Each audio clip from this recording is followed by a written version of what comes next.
Hi, everybody, and welcome to another hemp podcast episode from Transition Town Media, the Hemp Study Group. Thank you for joining us today. And once again, we are being brought to you live from Drexel Hill in Pennsylvania in conjunction with the Pennsylvania Department of Agriculture. They've given us some money to put together a podcast to promote all things hemp. And, today we decided that people need a little bit of education on cannabis. We had a courageous conversation back in October, and it was really all about hemp and industrial hemp. But some of the questions that really came up, there was an overwhelming need for some sort of education with all these people new to the cannabis industry and stuff like that. So people were really starving for education, and so what we've done is brought some things together and some professionals in the industry and to give us a little bit of what's what on Cannabis 101. So joining us today we have Andrea Sparr-Jaswa from Thomas Jefferson University. She's studying for a master's in public health, correct? Welcome, Andrea. Can you give us a little bit about who you are? Yeah, thank you so much. My name is Andrea. I am a master's of public health student at Jefferson, specifically focusing on drug policy and harm reduction as it relates to the cannabis industry. And my background is in consumer education, both in the retail space as well as in journalism. Thank you. And also today we're being joined by William Brown. William Brown owns and operates WbC Therapeutics, a company based on the education and therapeutic application of cannabis as a medicine. He is also a patient and an authorized caregiver for the medical marijuana program here in Pennsylvania. His consistent dedication to studying cannabis began in 2015. He gained certifications from some of the industry's most respected online educational institutions. He continues to gain knowledge from the most well-regarded professionals in the cannabis therapeutics through scientific and clinical conferences, workshops, and lectures, both in person and online. The goal is to educate, advocate, and guide individuals along a positive path to wellness, all around the fact that cannabis is truly medicine. Welcome, Bill. Thank you for that wonderful intro. Glad to have you here today. Hey, thanks for having me. First time drawing something up like that, so it's nice to hear somebody else read it. Yeah. Well, it's kind of cool that you're able to put this together, because I know that back in 2015 there really wasn't a whole lot of education out there. So I guess you kind of, in order to get something like this together, however many years later, you must have had to put the gas to the Google pedal. And how did you do this? How did you really learn about cannabis? That's an interesting question, because I've been thinking about it and talking about it with some of the people who have been on this ride with me since kind of took formation, really. And it was mostly just like talking to people and trying to find the source from the legacy market in the beginning, right? To find people to go talk to. And then I started figuring out some other things, and then that led down the rabbit hole of education around all this. So there is education out there. Yeah. Google, it serves its purpose, but you have to do a lot of vetting, a lot. Like there's a lot of stuff out there that just may not be accurate at all. So you can't just read one thing and move on and make your decision on that. You kind of have to take a more well-rounded approach, right? Absolutely. I too have, done most of my education through, Google and YouTube and things like that. And it's interesting. You find a lot of different perspectives on a lot of different things. And, for the most part, things line up, but there are always some outliers out there. And they're the things you have to be careful about, and honestly, testimonially for that individual, it may have been. That's one thing about cannabis. We do all know that this is a unique plant. It's got a unique profile, and it hits everybody differently, correct? Yeah. Has that been your experience, guys? Yeah, absolutely. For me, it has. Yeah, you have, individual profiles that are completely unique from one another, working within, individual bodily systems. It's completely subjective to a large degree. But that being said, having anecdotal experience from people, like repeated over and over, you start to see recognizable patterns that are predictive of an effect. Correct. So, we all talk about THC and CBD and all that kind of thing. William, can you tell me what THC versus CBD is? Let's start there.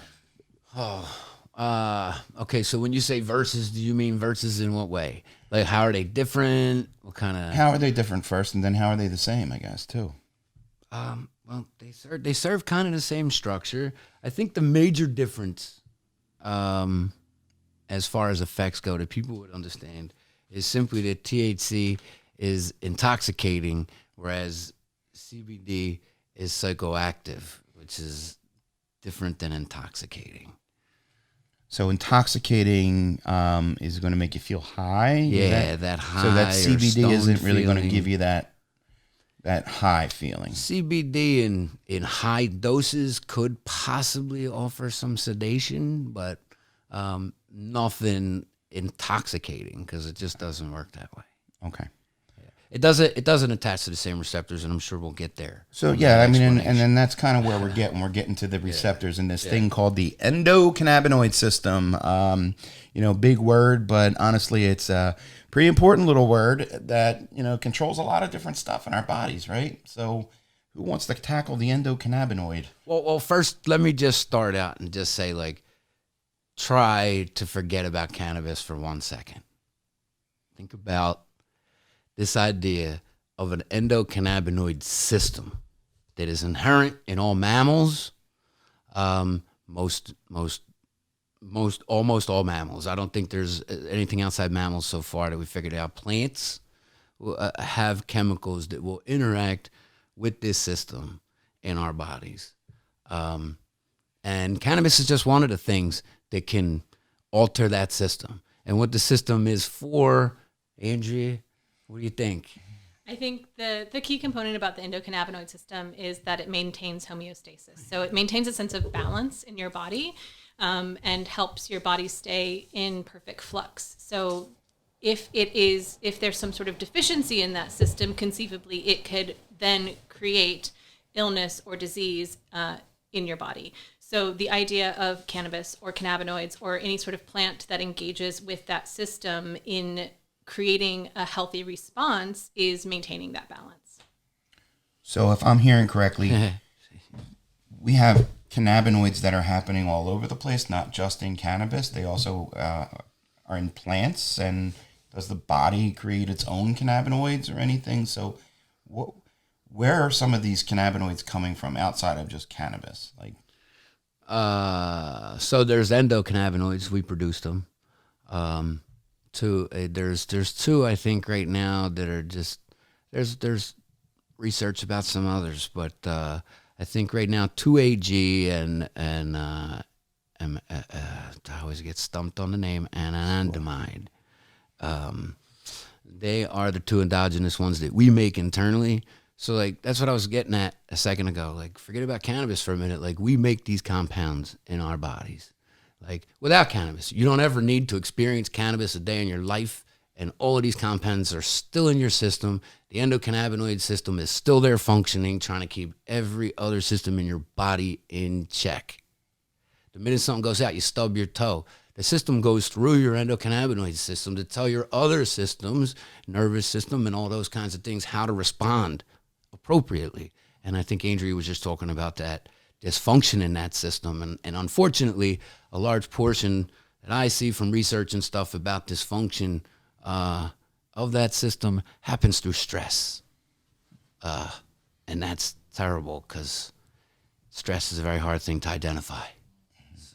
But luckily, cannabis helps with that too. Dose dependent, of course. Dose dependent, of course. Absolutely. Don't forget the dose dependence. And ratio, I mean, there's a lot of things as far as the therapeutic properties like that, you know. But, and yes, there are other things that can, I don't know if they've officially announced like the compound beta-caryophyllene as a cannabinoid yet. It is considered a dietary cannabinoid. Did they go there? It specifically engages So it's with... not a terpene anymore? It's a cannabinoid? Well, technically... Well, Go ahead. Yeah, go ahead. Yeah, go ahead. I mean, you got it. It is. Yeah. But it's also considered a dietary cannabinoid. Cannabinoids actually are sort of terpenoids in their own regard. We won't get into that. Right, that's another. But beta-caryophyllene, which is also, or beta-caryophyllene, either one, is also found in black pepper, in turmeric. Exactly. Lots of so stuff. it is specifically engaging with the Copaiba is another good copaiba one. is Yeah. exactly. I love maybe it. Not many saying people it know wrong. about it. Yeah, I don't know. Maybe I'm highest saying it wrong. percentage I of all always get plants like known. that with these words. Yeah, it's like Like, up to I don't know if I'm 55% saying it right. beta-caryophyllene. So Yeah. it's Yeah, right. awesome stuff. But beta-caryophyllene specifically engages with CB2 receptors, which are part of your Right. inflammatory response. That There you go. your body doesn't normally have very many CB2 receptors, except when it needs to engage an inflammatory response. And so that is what it's engaging with. So it's particularly good for anti-inflammatory pain relief. And it's also associated with a more calming effect that can be good for reducing an anxious response, Especially from THC. especially from THC. Very interesting. All right, so you mentioned CB1 and CB2. So CB1 receptors, I heard William say that they're the ones the THC binds to, correct? And they're located more around the head area. Is that correct? Yeah, I think THC has partial to both CB1 and CB2, right?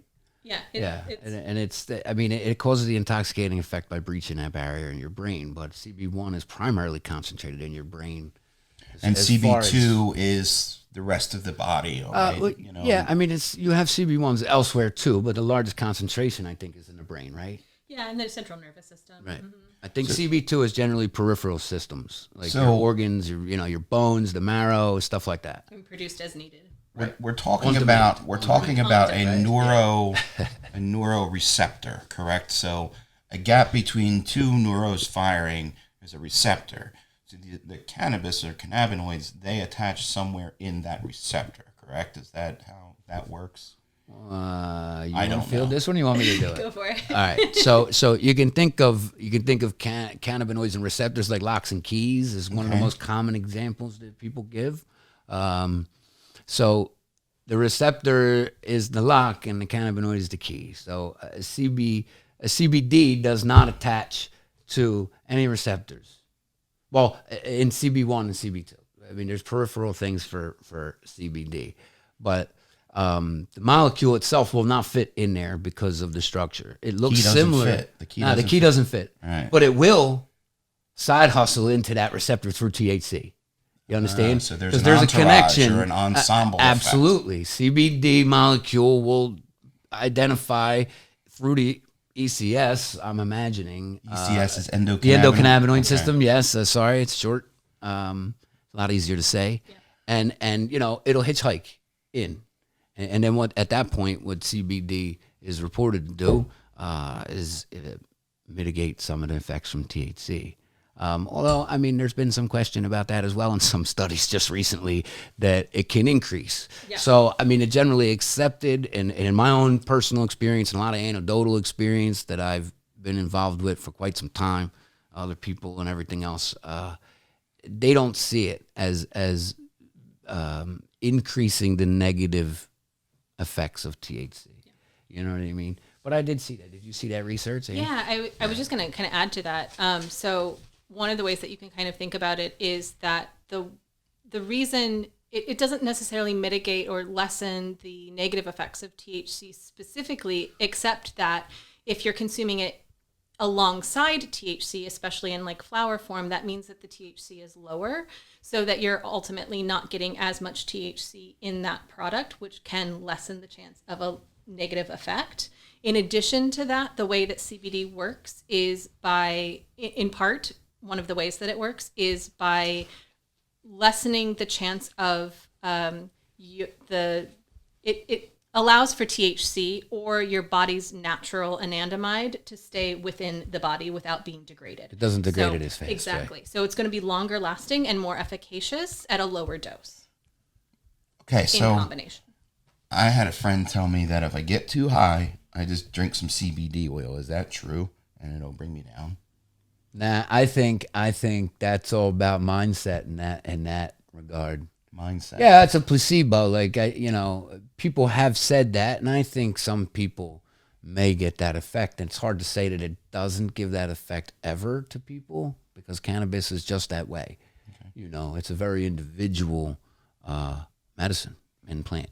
So, okay, so say I'm a first-time patient, right? I've got whatever ailment, and I've gone and I've gotten my medical card, and I've decided that I'm going to use cannabis as a medicine to treat whatever.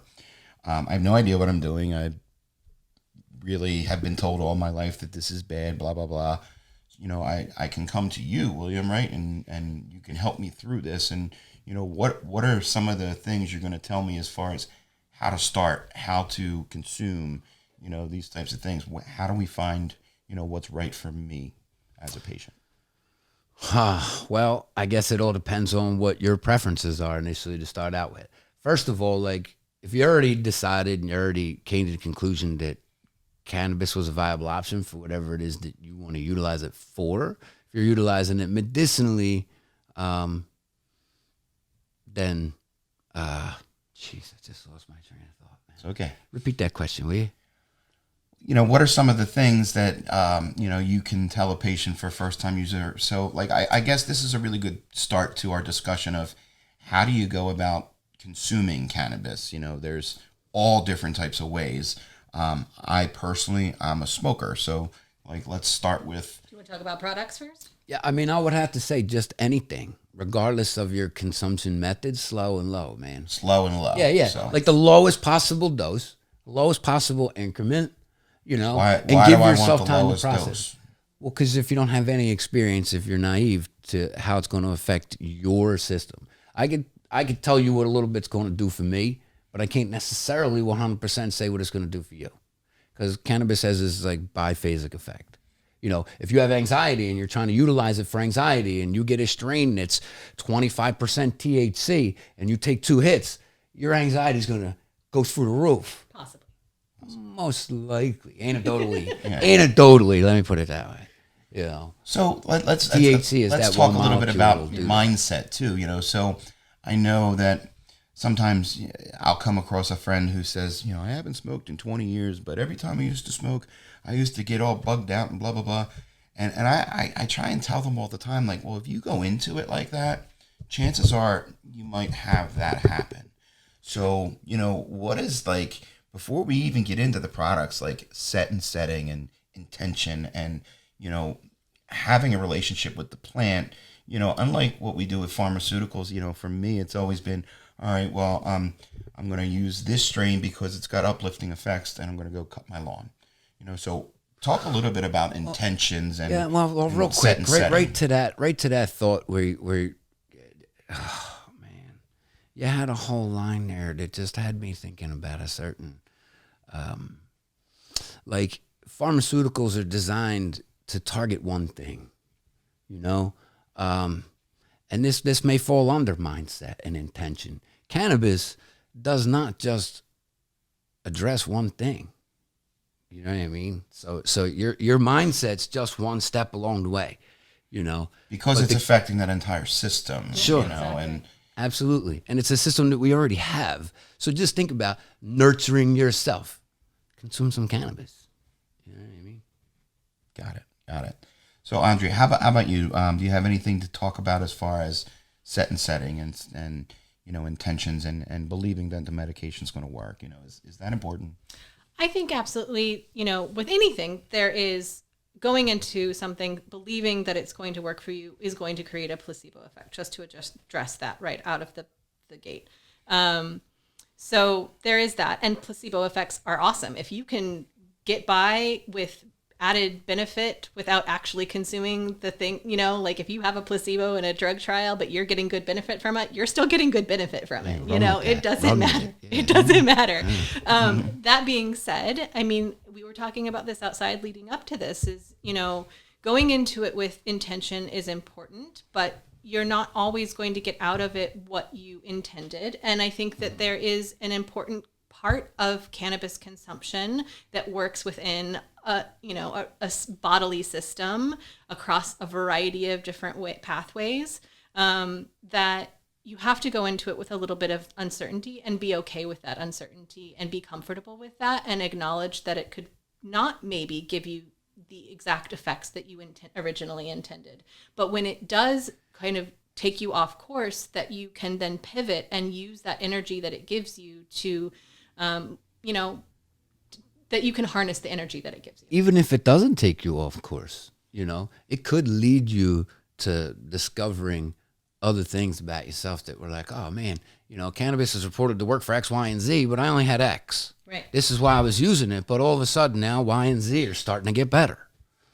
And I wasn't even trying. Right. Serendipity, right? So, well, that's the amazing thing about cannabis, because it has all these multiple effects on multiple systems because of the ECS, and how it interacts with these chemicals that are already supposed to be maintaining balance within ourselves.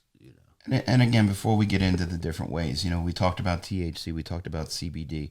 There's other cannabinoids called CBG, CBN, and hundreds of them apparently, and does that entourage effect, or I think they're calling it ensemble effect, what is the importance of that, versus just going all for straight THC high, like what is the importance of trying to get a little bit of everything? Go ahead. You want it, or No, go for it. Your turn. All right. So a little bit of everything, right? So, the importance of it, in my own experience, anecdotally, and even in the research, shows that if you isolate one molecule, it just doesn't function as well as when it's with all the partner molecules from the original point of origin, I guess you could say. Yeah. Because, there's definitely a place for, separating cannabinoids, down the line when stuff is like regulated more and there's allowances and stuff like that. Like, right now there's just not enough transparency on how some of those things are produced. But,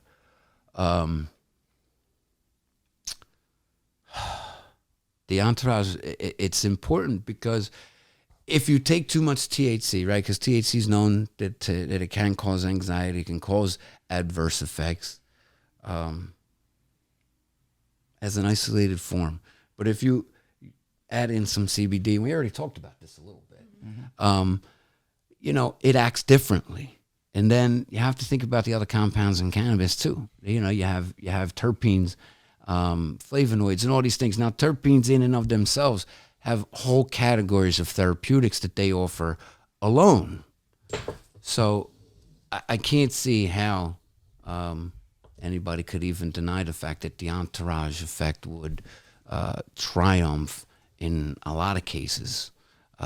Research shows that it does when there's not just an isolated compound. It's not a pharmaceutical. This is a plant that has a lot of compounds that work in lots of different ways. So, but yes, the entourage effect is absolutely important, and it's key to dosing. It's key to a lot of things. There's a lot of ways that you can educate yourself on it.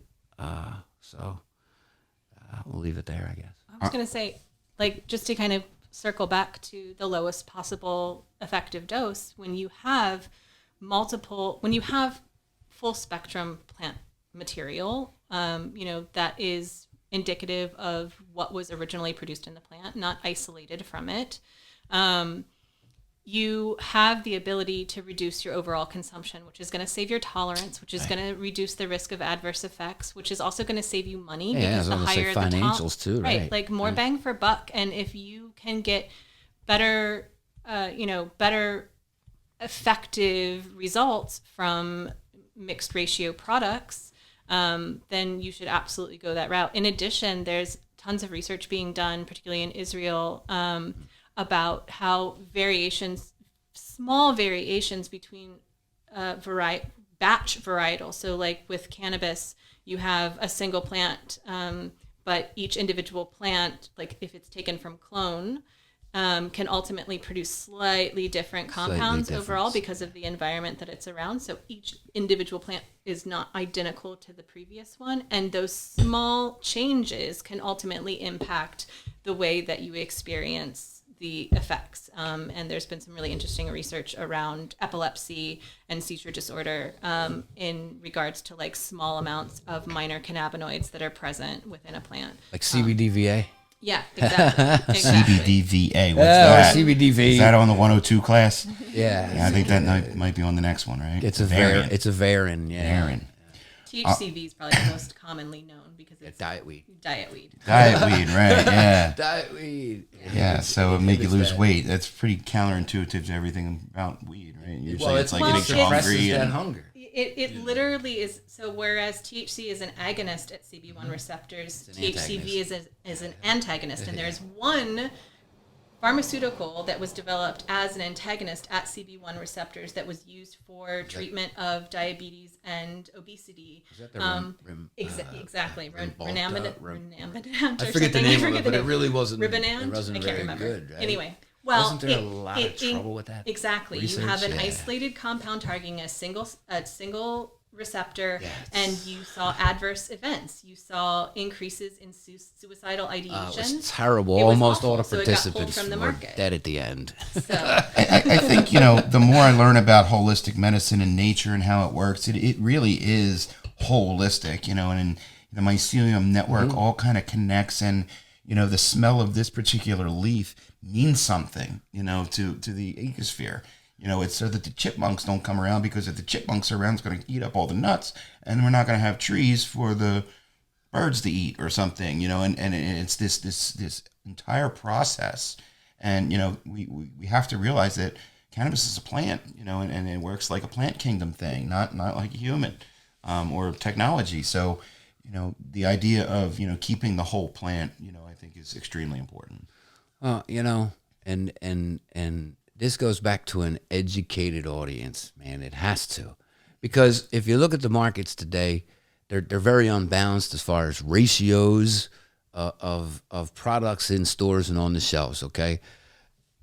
Where do we land when there's no more plants that have ratios other than high THC? What happens then? Because if you go back 20 years ago, you weren't finding anything over 10%. Yeah. You know what I mean? If you were even getting that high. I mean, when they figured out when THC was isolated by Raphael Mechoulam, rest his soul. That was like 4 to 6% THC on the stuff that he was using back then. And that was enough to get you, pretty stoned back in the day, and technically I think, I see a lot of stuff, and a lot of people share a lot of stuff about these super high doses of products, CBD, THC, and, I'm a firm believer that low doses can, if you find your therapeutic dose, working with a medical professional and somebody helping guide you through it, you can figure out where it is, and it doesn't necessarily need to be hundreds and hundreds of milligrams. Like Dr. Sulak is a real good one for the low dose push, and he's got a lot to support. He was one of the guys I jumped on back in 2015. Anytime you're working with medicines and things like that, I think titration is always got to be key. And most pharmaceuticals, you go out there, the doctors are going to start you at the lowest dose and then increase you till you get to the effective dose. And, we're using the same science and the same, methodology here. And, you do want to start low and until you reach that effective. So let me say in that same strain, right? Nobody can die from cannabis. Okay. So you're going to start low with things until you know what your body is willing to handle and increase, with guidance suggested, or you can do whatever you need to do to figure out where that is for you. But tracking is important. You know what I mean? Journaling. I love my journal. Paying attention to your body and the intention that you have when you set out. Knowing what it is that you're using it for and being aware of that through your process and recording it. Reading labels and writing down, what is being measured. We're not measuring for everything. The label is not going to tell you everything that's in that plant. But if you start to write down the, profiles of the varietals that work well for you or that really don't, you'll start to recognize personal preferential patterns of your use, and you'll be able to go into a dispensary not knowing a single name on the shelf and recognize things that are more likely to work for you than others. Perfect. Okay, so we're going to get down to how do we do this. So you take this, you grind it up, you put it in a paper, and it creates a joint. And that's kind of like the first time I ever smoked it. That's what it was really all about. So this is combustion. So you light this on fire, and those compounds are ignited, and you puff in. So it's going into your lungs, and at that point, it's going to be brought into your blood. So when we were talking lungs, about correct? cannabinoids earlier, all right, now cannabinoids come from external sources, not the endocannabanoids that we produce. We said THC and CBD. It's actually THCA and CBDA in its raw form, which is it just has a acidic tail, a cursor on it. Through combustion, that converts. So when we light it, yeah, well, converts it's to decarboxylation, but the act of combustion causes that. So how quickly does this come on? Like onset time? It's like immediate. Almost immediate. Yeah. Inhalation is generally immediate. Within 15 minutes, you should have an idea of your peak. You should dose, right. Really, right. Like so, like set. Whatever you're taking, I always recommend people set a timer to check back. Make sure in you stay within hydrated too. Staying hydrated for sure, but Is like this with water? any sort of ingestion or with any sort of inhalation, 15 minutes is a good sort of judgment point in terms of like how high are you going to be. And once you hit that point, you'll have a good idea of whether for inhalation. For inhalation. Yes, let's be clear on that, because if somebody takes an edible and they think they're good after 15 minutes, it's going to be a problem. No, So that's inhalation like this. But what if I were to smoke a bowl or say a bong? Like, is there any difference there? Is it? I was told the bong, if there's water in it, when it goes through, does it filter it? Or that's a myth. Is the temperature? Does it can help? be a little easier on. It can feel a little easier. It can feel easier for less irritation in your throat. Like when I used to smoke bongs, and I still do sometimes. It's very rare these days, but you put some ice cubes in it, or maybe even some Listerine with a little bit of water, get that nice menthol taste. But that's just symptomatic relief. But as far as it filtering through the water, there's been research that shows that the water does absolutely nothing to filter. And you need to make sure that water is clean. Like clean your bottled water. Yeah. People will have keep mold it in there growing for in weeks, there, and then it grows pathogens. It grows molds, and then you're inhaling that. You don't want to do that. Clean it. Yeah, So clean it. One thing about using a bowl versus rolling joints is the amount that you use at a time. Yes. So if someone who wants to, use less, it may be better to stick with a bowl. You just maybe a quarter of a gram or something like that versus almost a full gram for a joint. And depends on your you get some preference, I waste and stuff like suppose. this. So Like if you smoke a bone and you're okay with stubbing it out and stinking like a joint, guess you're all right. But, so it's easier to sip. It's easier to sip a bowl than it is something like a joint. Because it's constantly on fire, and you feel like you gotta, right? and you don't want to waste it, right? It's far easier to consume more than you intended. In a joint, absolutely, absolutely. So then I have something called a dry herb vaporizer. So basically, you the recommended ingestion Sure. form in This is Pennsylvania for inhalation. Oh, by the way, inhalation. This is actually illegal in Pennsylvania, It sure right? is. So just so you know, you're not recommended. Not recommended. It's not recommend. It's not illegal. But I can smoke joints all day long as a registered card holder here.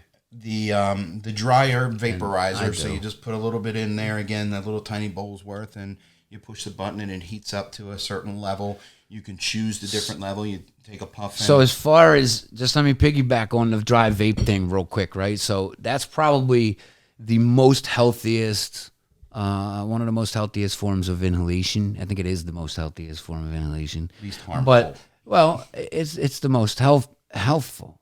I mean, there's been research and everything, because there's no combustion. The research shows that the majority of the problems with inhalation come from the act of combustion. It's not necessarily the cannabis that's causing the issue. So if you have a device that is maybe a mixture of conduction and convection. Now, conduction is, think of your frying pan in your oven, a heat source from one spot. And then convection is circulating heat, okay? if you have a dry vaporizer and you can adjust the settings and you do a little bit of research on the temperature that activates THC or the temperature that activates CBD, and you can put that in and you can put that little bit of bud in there. You want to talk about cost effective, right? These devices only hold a little bit. I have one right here, right? Here's a chamber there. You know, that little bit, if you set the device at the lowest temperature to start, you can get your terpenes, you can get everything from your flower, vaporized off without combustion. You get the therapeutic benefits from the terpenes, then you can pump it up a little bit and pump up to the next compound, THC or CBD, wherever you feel like you want to be. You can adjust it to get to that temperature to change that molecule right then. With a joint, you have no control. It's about 2,000 degrees. You know what I mean? But vaporizers don't go over 400 because combustion starts at about 425, right? Or something like that. So the therapeutic benefits of getting all those kinds of things without the combustion. I know people, not just anecdotally, actually my co-founding members of the Cannabis newsletter, she has MAC lung disease, you know, and a couple other upper respiratory issues and stuff like that. And all she does is vape cannabis, and she hasn't had a breakout or anything in over 9 years. The doctors had her on opiates and everything for such a long time. Her story is like a prime example of how our system for health is not working. But yeah, so dry vapes. Dry vapes for are sure. the way to go. But let me say though about a dry vape real quick. One last thing is that if you're a smoker, I'm a smoker. I smoke joints. I like them. I like the whole ritual around rolling them. You know, it's like a meditation for me. But there's a huge difference going from a joint to a dry air vaporizer. Now, this is just a middle of the road one. This was like $80, all right? But there's ones that you can buy that are like $400 that are probably way better. I get sufficient, and it's very interesting because I'm a smoker. I can compare the differences because I know right away this is different, man. You know, the same cannabis, the same variety. I don't like to use the word strain. Makes me think of disease. It's not the preferred term. Right. So, yeah, I mean, the same variety in a vaporizer as far as smoking in a joint, I've gotten different effects, which is very interesting. And I think you made a good point about ritual too. I think with combustion, there is a ritual around rolling a joint and getting in the bathtub or going out for a walk or something. You're doing it all, you know. But there is, for me certainly, and maybe for you as well, there's a time that I set aside for that, and I let my mind wander, and that's the time when I can kind of go through a creative process. If I'm treating everyday symptoms and need to be functional, something like a dry or vaporizer allows me to treat those with very minimal intoxicating effects. And so it's much more about maintenance. Depending on your variety of cannabis. Sure, of course, and how high the temperature you have and all of that. But anything that you can kind of sip throughout the day without laying into it really is truly, part of a day in, day out therapeutic experience if you're treating pain or anxiety or any sort of symptoms that, wouldn't necessarily be as well treated with, lighting up a joint and all throughout the day. Well, especially when you have to go out into the world. And that goes back to the whole entourage or ensemble thing because, like, all right, so I know I work with folks, right, who utilizes supplementally throughout their days, and they cannot be inebriated, or intoxicated while they're performing their job duties, So what we do is we come up with ratios of other cannabinoids and maybe additional terpenes, depending on ingestion method. Maybe it's inedible, maybe it's a little bit of an infused oil, and we're getting there. So let me not jump too far. Well, I think before we get too far on that too, I think we brought up the discussion of intoxicated versus impaired. And intoxication and being impaired is the same thing. Not necessarily. There was recently a local state senator that underwent a drug test, to show although he may have an intoxicant in his system, he is not impaired. So but you're saying something totally different. Intoxication and being impaired is the same thing. Intoxication, the act of being intoxicated. Says who? I think I says who? I think I think that the thing for me, the difference between impairment and intoxication is euphoria. Like, you can experience intoxicating euphoria and not be impaired, but there is a level of euphoria that ultimately is impairing, and you have to balance that out, right? Like, yeah, I get it. Like, I actually had this conversation with a well-known author about the idea of intoxication, and he said that it was the term meant that it was a poison. Well, that's what. Yeah, I mean, the definition of intoxication is, basically the root of that is you're adding a toxin to your body, so you're becoming intoxicated. Fair enough. Yeah. Got it. All right, so let's move to oil vaporization. Is that what this is? Yeah. So this is what a lot of people use because it's stealth and stuff like that. You can just, like you said, sip. It doesn't have a whole lot of smell. But, what I have found is that a lot of times these oils are 70, 80% or something. They seem to be, quite high. But, so what's the difference between dry vape and, an oil vape product? Is there a difference? Feel that one? Sure. With a dry vape, certainly you aren't going to see the same sort of level of THC or any sort of concentration of cannabinoids overall.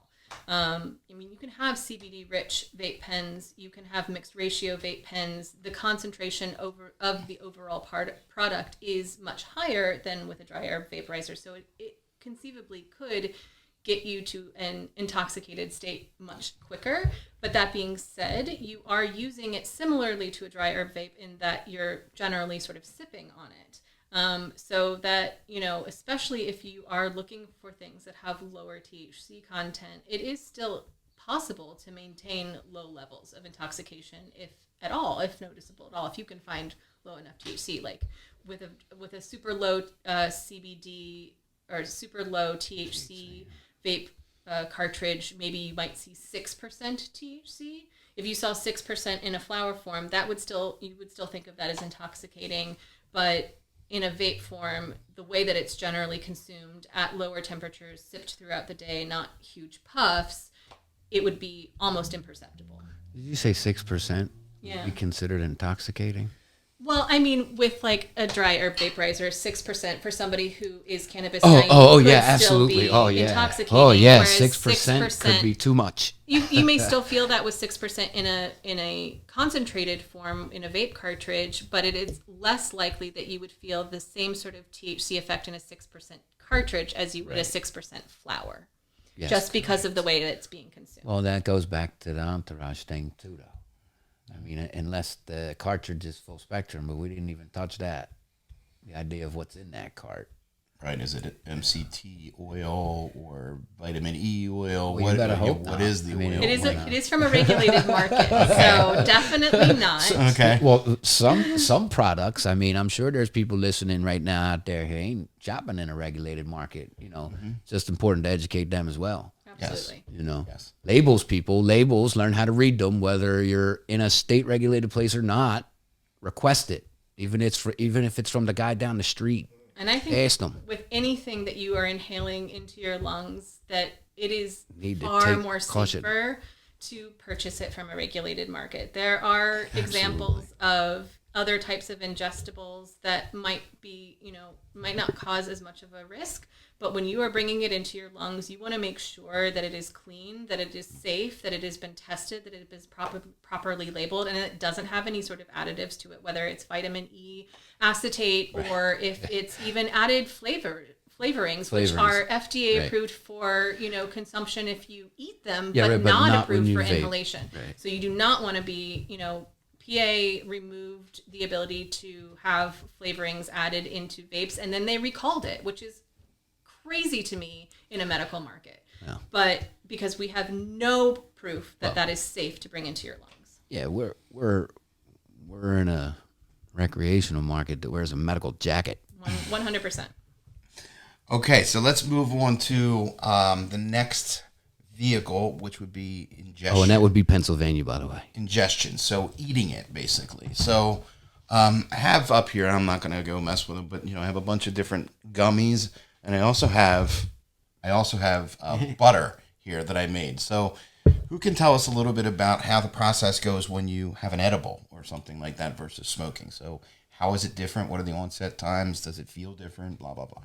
How long does it last? Well, edibles are the one thing that I always hear people have bad experiences with. You know, I've never heard anybody say, "Oh man, I smoked a joint and I ain't like that." Nah, not really. But edibles, the way they work, I mean, if you're ingesting THC, right, it's got to go through your digestive tract, and then you got to process it through your liver, and that converts it to 11-hydroxy THC. And reportedly, that is really where the intoxication starts to take place. Like, I think it's, what do they say? Do you know the actual number on how much stronger than THC they say that 11-hydroxy is?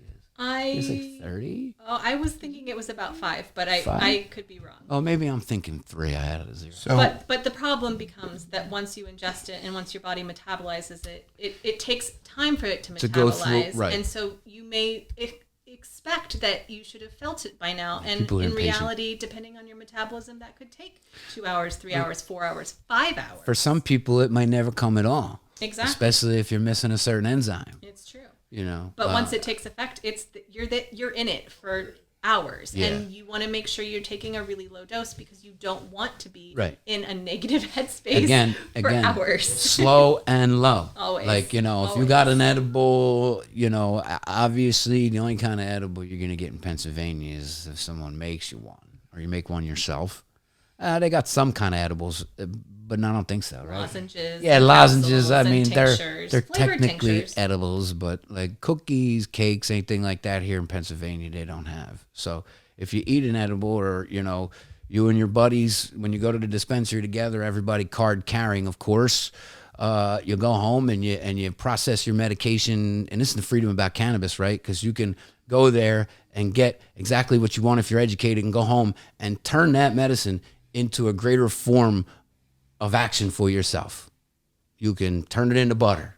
That's what we're after here. I really want you to talk about, you know, so The butter do I itself just take or an edible? do I just take the flour and throw it into a brownie, or like, Oh, the what is this process whole- of making like, butter. you know, can I just throw it into my brownie and eat it that way, or what is this You whole can. butter situation? You can. So we talked about it a little bit earlier. So the raw cannabis is in acidic forms. So when you need to activate it, not through combustion like when we smoke, and through heat, through all the other things, you have to apply that same principle of heat to the plant. So you decarboxylate it, and basically you're just taking off the carboxyl group on the chemical structure. So there are applications for acidic cannabinoids too. There are Right, benefits to absolutely. THCA. You can do cold processing Correct. and maintain THCA so that you're not heating it, and then you're not also experiencing the same sort of intoxication. Right. So there's a lot of science to this. There's a lot of science. Yeah. So you know, if you choose to have an activated butter instead of an acidic form, you would decarb your flour initially. Now, And if I then- figure out the dosage, you know, I guess that's really the big thing, is figuring out the dosage, which you can find online how to dose, you know, calculate, but without, I mean, you you know, can roughly dose. without specific numbers that, you know, that you can get from the dispensary. Sure. You know, you can Well, your calculate. packaging, your and COA you don't should have it. necessarily, you know, the reason I brought the butter out is because you don't necessarily need to make a brownie. You don't need to make a cookie. I put this on my shrimp scampi. Yeah, I was gonna You say, know, you could I put spread it on your my toast. Yeah. You know, this is how I injected it You into my could life. put it in your coffee. You know, and I know that a pad is about 100 milligrams, and then I can cut it up from there, and you know, Right. kind of dose it from me, you know, how I want. And you know, so again, it goes back to, you know, that ability for us to be able to control our own medicine. So I really wanted to bring that up. Well, that's one of the things I do a lot, man. You know, that's kind of what I help people understand and how to do for themselves. And it's actually how I got started in the you know, industry. Yeah. With cooking and I had an making edibles. underground business in Chicago for 5 years. Yeah, I mean, look, there's a lot of people out there in medical programs that don't understand the ability that they have to do so many different things with their medication if one certain form is not working. Right. You know what I mean? I would say too, if somebody is interested in making their own edibles at home and isn't familiar with the process, Get in touch with me. No. absolutely find somebody who's a reliable source and can help you produce them for sure. But using full extract cannabis oil that comes in syringes, that's also known as Rick Simpson oil or RSO, gives you a specific amount. So you get like a syringe, it's usually 500 milligrams or 1,000 milligrams. 1,000 milligrams is really easy. You have, like, say it's 63% THC. You multiply the 63% by 1,000 milligrams, you get the total amount of THC, which is 630 milligrams of THC in the total syringe, and then you know that you have to divide that down by a certain amount of doses to get to an appropriate amount. So if you have 630 milligrams of THC in an entire container, then you want to get down to 10 milligrams, you just have to make sure that you have the doses that would get it down to that amount. It's probably the easiest way besides flour, other than flour. So this stuff is called full extract cannabis oil, or RSO. So Or FICO. FICO. RSO is So, a bit different. Like, I know that I've been instructed Processing like wise. a piece of rice size, on a cracker, or something like that. Something very, very low. But I guess that's going to be too much. Yeah. That's going to be even too much. Yeah. Way too much. Yo, a little so- drop. Listen, my This mother, stuff is no joke, right? my mother-in-law needed a little bit. Gave her like a, it was like a, it was like a match head, man. Less. You were talking. I heard you mention something about the most psychedelic thing on cannabis, man. Let me tell you something. She thought we gave her something else. Right. She was like, "What the hell did you give me?" She was freaking out. Look, I drew her in real fast with a slice of lemon and smelling fresh ground black pepper. That's that beta caryophyllene. It calmed her straight down. But then focusing on her breath, it's also intention. So there's a lot of combinations with cannabis use as a medicine that, like, you just don't even really understand. So sometimes, reaches every area. We got a few more to go.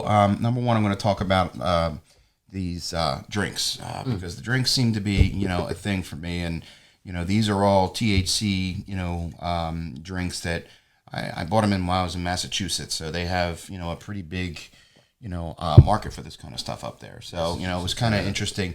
One thing that I really thought was really cool was this whole locking device that they made them put on the top of the can to childproof it. It's good. I guess it's good, but does that mean that all cans that have some sort of substance in them like this should be like this? Absolutely. I don't know.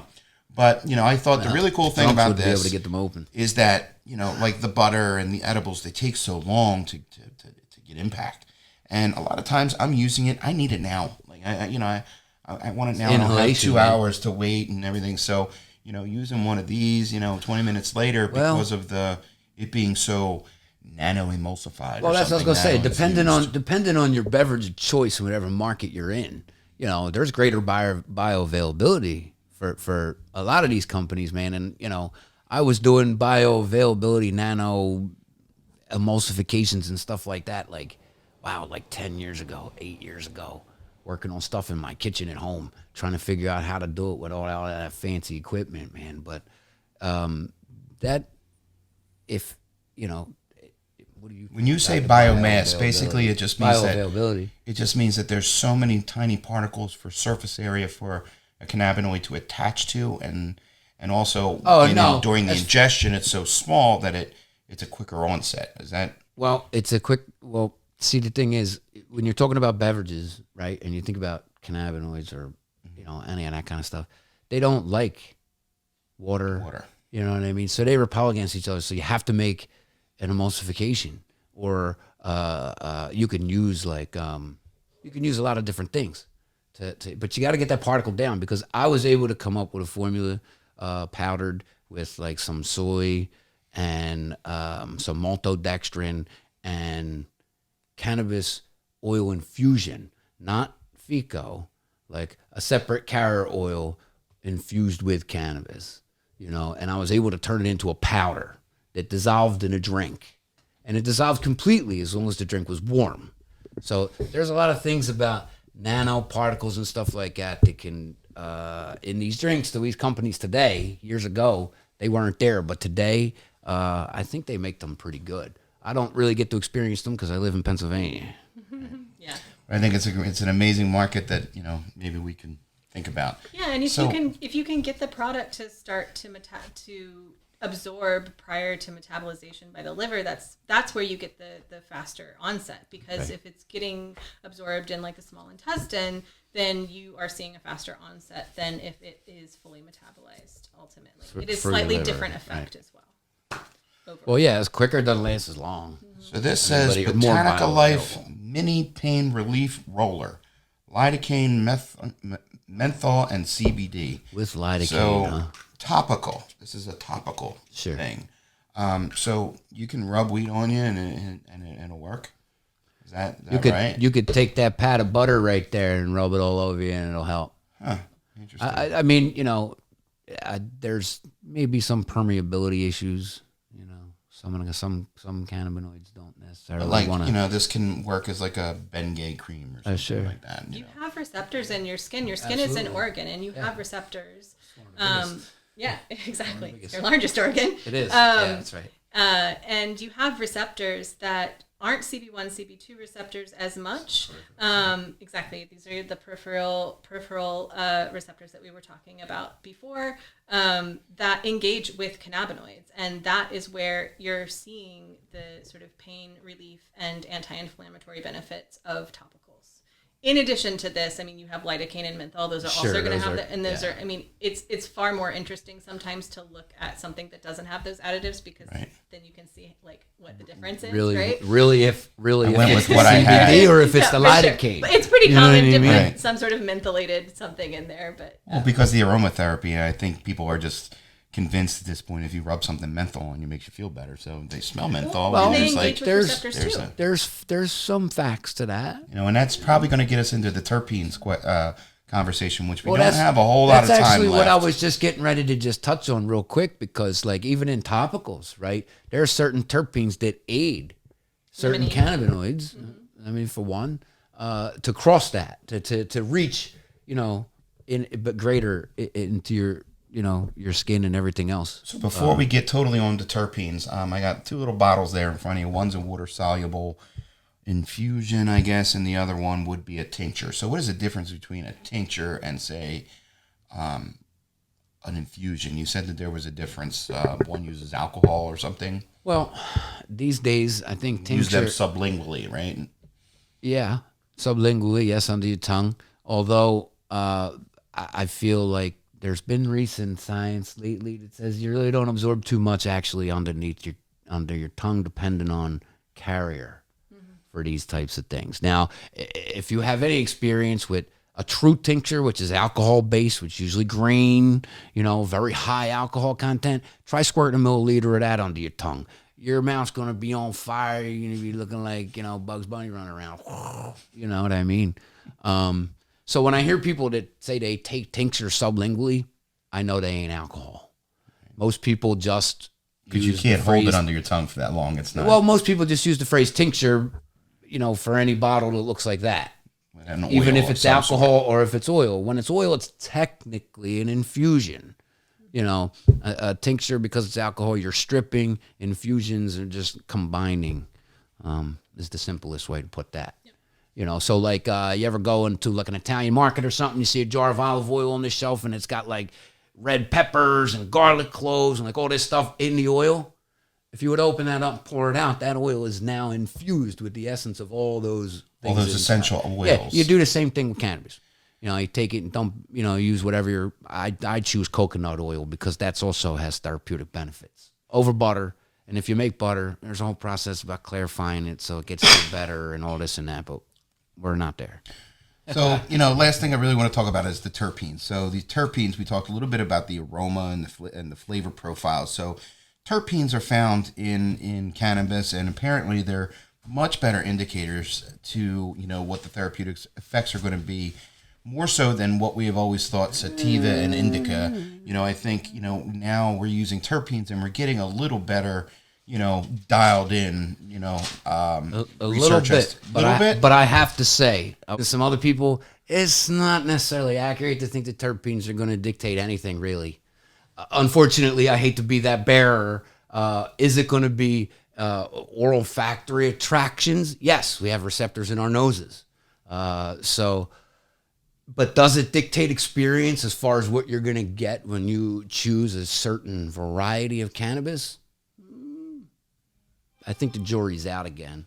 Or does it come down to because we're such unique, organisms in and Well, of ourselves? that's what I think. You can't you just say, "Hey, this is going to work for everybody." You're going to slim it down, and they may, just because that's the way things are done. But there's going to be a strata of people who that just doesn't fit for. You know what I mean? That's just going to be the reality of it. I think too that part of it does come down to the way that you're consuming it. Like something in a dry herb vaporizer is very different than if you're combusting it. When you're heating something to the level of combustion, you're degrading it. You're losing a lot. They're very volatile. Exactly. Yeah. They're literally volatile organic compounds. Very fragile. What they're called. But that being said, even though we're not measuring for every single compound in the products that are being produced and put on the shelves, using the ingredients that you have at your disposal to start to recognize personal preferential patterns does help guide you towards products that are more likely to work than others. Thank you. I mean, terpenes too. It's just a fancy, like people are very familiar with terpenes. As a species, we've utilized terpenes for super long before cannabis became a trendy word these days. I mean, linalool, limonene, all these things are found in many, many health and beauty products forever. That's because they're found other places other than cannabis. Like they're found all throughout the plant world, kingdom. It doesn't have to be derived from cannabis. Now that's also another topic of I don't know, sometime contention in some circles.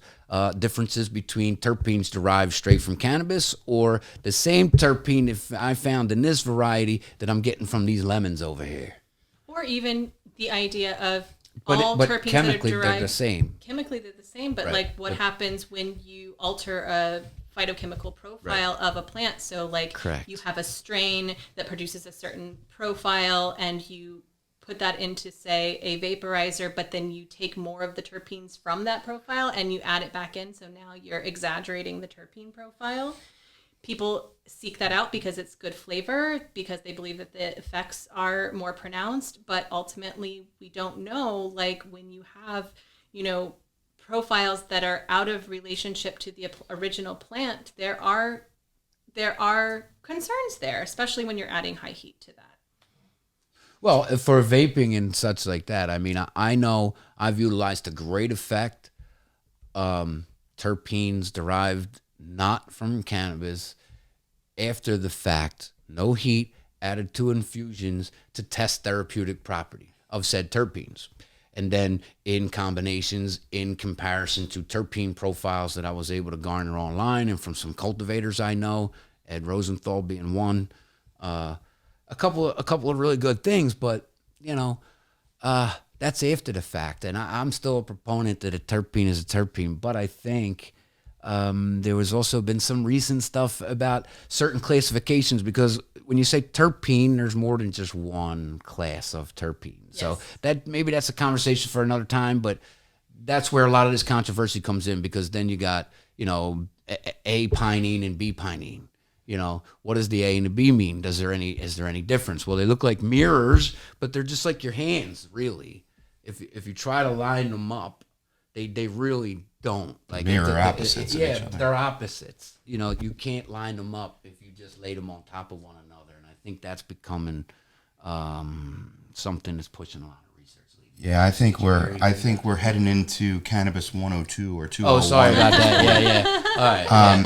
It's just exciting, man. It is. This is extremely exciting, and I hope that we shed a little light and gave you a little bit of information, and you're a little bit more prepared as to how to go about doing this and what's the most effective and therapeutic way. I really appreciate, William, you sharing your expertise, as well as Andrea. Thank you very much. I hope that places like Thomas Jefferson University are going to continue to educate people going forward, so that 5 years from now we're having different conversations and things like that. So once again, thank you guys very much. Hemp hooray. I got to get you the newsletter info, so Okay. I didn't really get effective newsletter is William's. EffectiveNewsletter.com. Check it out. Sign up for it. It's not just me. It's a collaboration of coaches, educators, pharmacists, doctors, chemists, scientists, you name it. It's where you want to be if you're in cannabis for medicinal reasons. Take care.